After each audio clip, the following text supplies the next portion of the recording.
Prosecution defense, was the pre-sentence investigation report timely made available to you?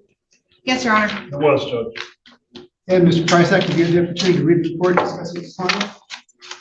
I did, Judge. Do you have any additions, corrections, or challenges? Judge, a couple on the guideline scores. And I know the recommendation is 36 months, which is within our plea agreement in the guideline range. I think when we pled it was 19 to 47, we had it figured. ERV 6, I think I had looked at that originally. Mr. Zurich had it scored at 10. And my client was on parole, so we're all right with that.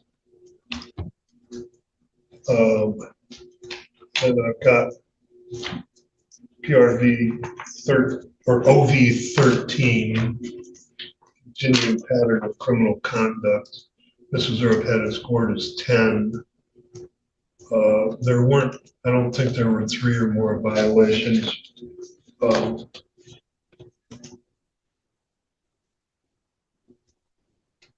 And it was a crime against property.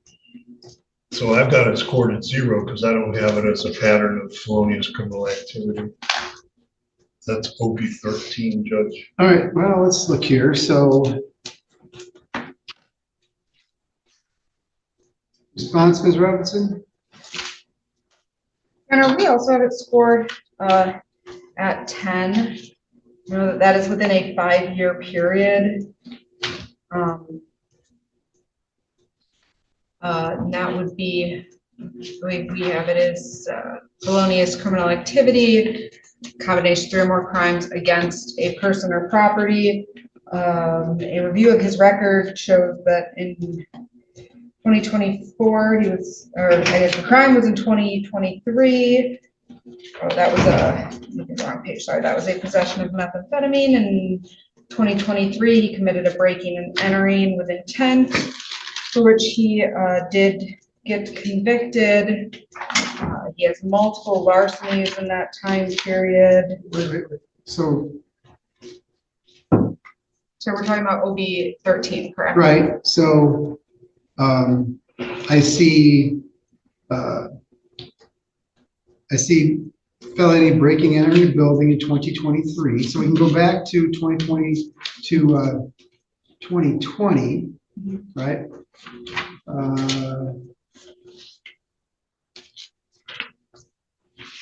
So we've got a 2020 breaking and entering a building with intent. That's entry 13 of 20. And we've got 2023 breaking into the building, so that's number 2.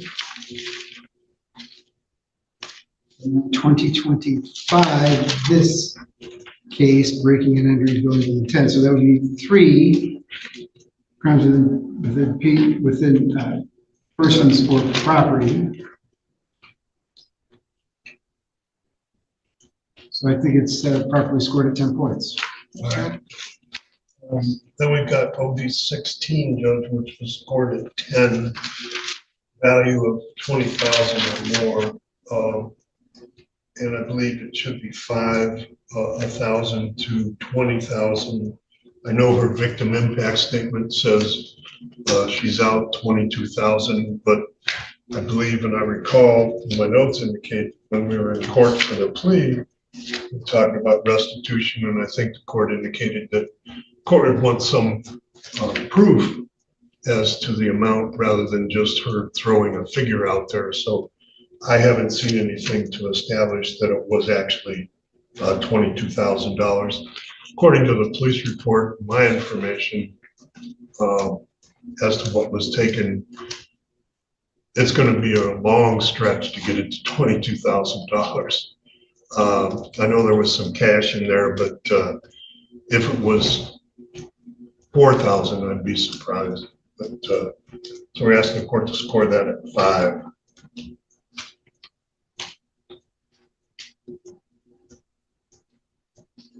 Ms. Robinson? Your Honors, I know I indicated to the court last time, the victim indicates the number is $22,955.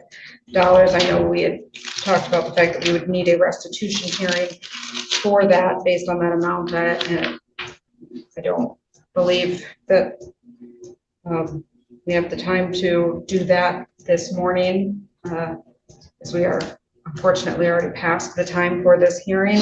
The information I have from the victim is that it was almost $23,000. If the court wants to score that at 5, because we don't have that proof today, the people have no objection to that. All right, we'll score this variable 16 at 5 points. So that leaves the offense variable still at level 3. So it doesn't change the advisory guidelines. Okay, Judge. Then we'd ask that the court follow the recommendation. It's within our sentence range, within the sentence guidelines. I can tell the court that he got 19. He got a 19-month sentence out of Oceana County, Judge, on March 24th. So we're asking the court to consider a sentence of 19 months here as well. I know our guidelines are 29, but our guidelines are 19. So ask the court to consider a sentence range within guidelines and concurrent with the Oceana County case. Okay, and Mr. Phillips, have you had the opportunity to read the report and discuss it with Mr. Prysock? Yes, Your Honor. Do you have any additions, corrections, or challenges? No, Your Honor. Anything that you want the court to consider? No, Your Honor. All right, Ms. Robinson, any additions, corrections, or challenges? No, Your Honor. Anything that you want the court to consider? Your Honor, other than the fact that I think a restitution hearing is necessary in this case, I think the court's fully advised. Regardless of what the defendant got in Oceana County, his record indicates that he's just a career thief. He's not going to stop. He hasn't stopped yet.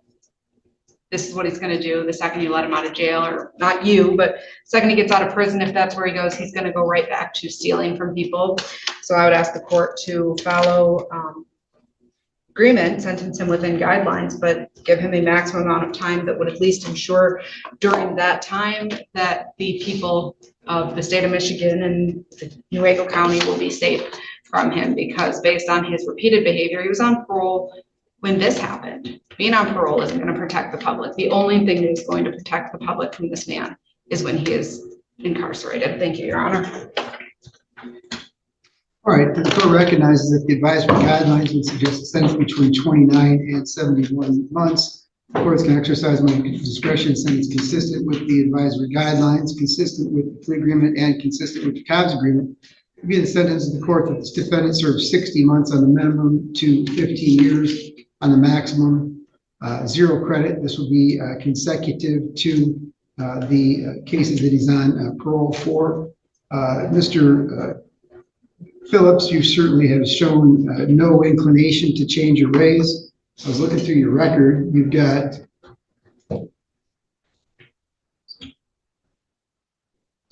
You've got 11 prior theft convictions. You've got 1, 2, 3 prior breaking, entering, and building charges. And you're on parole for the same thing. So the court sees no reason to go on the low end of the advisory guidelines. There is a $68 state cost assessment, the $130 crime victims' rights fund fee. The court's going to set a restitution hearing in this case, but there will be some restitution that's owed, and that restitution and these financial assessments will be collected through the inmate account and parole process. You do have the right to make application to appeal your conviction and sentence. If you cannot afford an attorney, the court appointed attorney to represent you on the appeal. The request for a lawyer must be filed with the court within 42 days. And the court's going to coordinate with the parties for the date for the restitution hearing. Gotta fill this out.